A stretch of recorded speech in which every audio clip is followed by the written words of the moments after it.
Détection d'activités humaines antiques. Repérage d'un site archéologique en cours.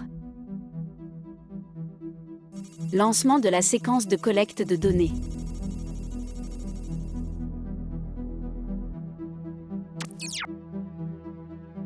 Opérateur, dirigez-vous vers 45,49 degrés nord, 1,87 degrés ouest.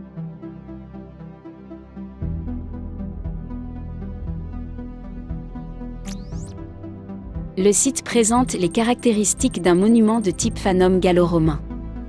La base de données m'indique que ce site a été fouillé. Il s'agit du fanum des Jaïens. Une occupation antérieure à l'époque romaine a été révélée par la fouille. De la céramique, de tradition gauloise, y a été exhumée.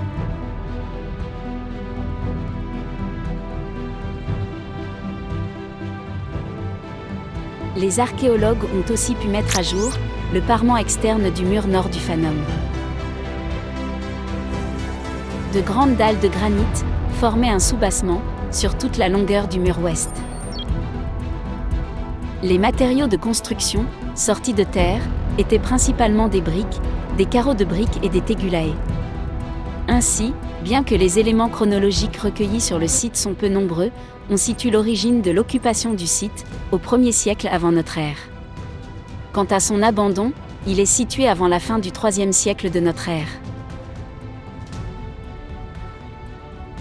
La situation géographique des Fana amène à penser qu'il pourrait s'agir d'un sanctuaire routier. La tradition locale a nommé Géant ou Château des Géants le lieu, donnant au fil du temps le nom de Fanum des Jaïens. Les structures du second monument, situées à 30 mètres au nord du précédent, sont mieux conservées. De plan carré, les dimensions extérieures sont de 12,75 mètres pour la galerie et 6,80 mètres pour la cella. La face externe des murs de la galerie est construite en petit appareil régulier. La face interne est bâtie en opus incertum, comme le mur de la cella. Tous les angles sont appareillés en gros blocs de gneiss parfaitement taillés. Un dallage précédait l'entrée orientée à l'est.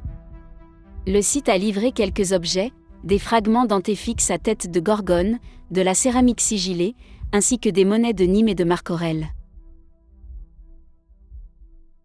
Fin de la transmission des données.